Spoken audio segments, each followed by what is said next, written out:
నాయక్తో ప్రస్తుతం మనం ఉన్నాము.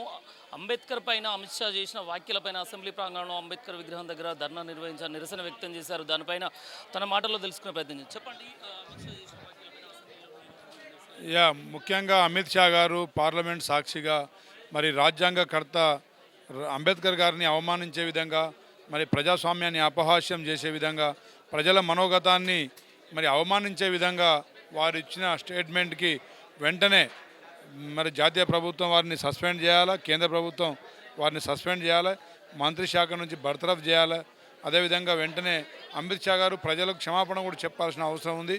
ఇది ప్రజాస్వామ్య ఈ దేశంలో మరి ప్రజాస్వామ్యాన్ని అవమానిస్తే ప్రజల్ని అవమానించినట్టే.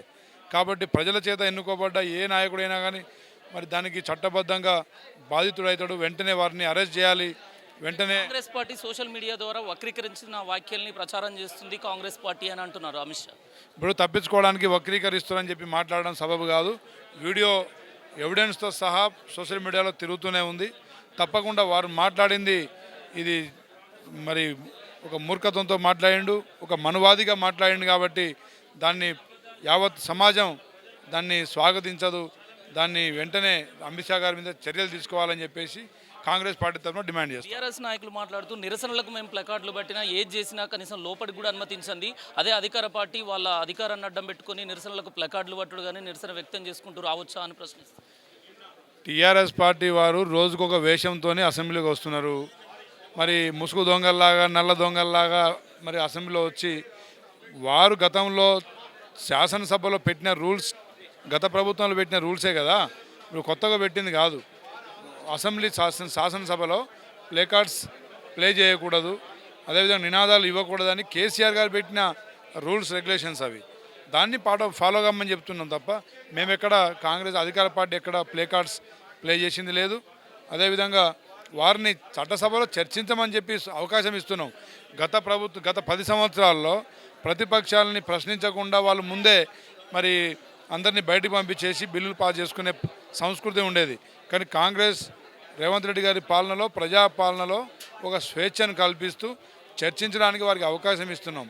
ప్రజాస్వామికంగా చర్చించాల్సింది పోయి సభను డిస్టర్బ్ చేయాలి, సభను వాయిదా పడేటట్టు చేయాలి, సభా సమయాన్ని వృధా చేయాలనే సంకల్పంతో వారు ప్రజల్లో ఒక అంటే రాంగ్ మెసేజ్ ఇవ్వడం కోసమే ఇదంతా రాద్ధాంతం తప్ప మరొకటి కాదు.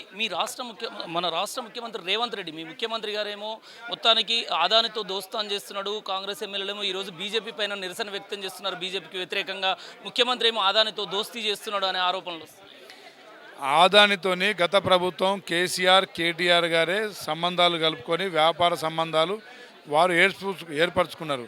దాని కొనసాగింపుగా కొన్ని చర్చలు ఏదైనా ఉంటే పాల్గొన ఉండొచ్చు. కానీ రేవంత్ రెడ్డి గారు ఆదానికి మేము వ్యతిరేకం, రాహుల్ గాంధీ గారు, రేవంత్ రెడ్డి గారు ఆదాని అక్రమ ఆస్తులను విచారణ చేయాలా. అదేవిధంగా మొన్న ఆంధ్ర గవర్నమెంట్కి ఇచ్చిన స్కామ్లో కూడా ఆదానిని మరి ఇక్కడ అరెస్ట్ చేస్తారా లేకపోతే అమెరికా ప్రభుత్వానికి అప్పచెప్తారో మోడీ స్పష్టంగా చెప్పాలి.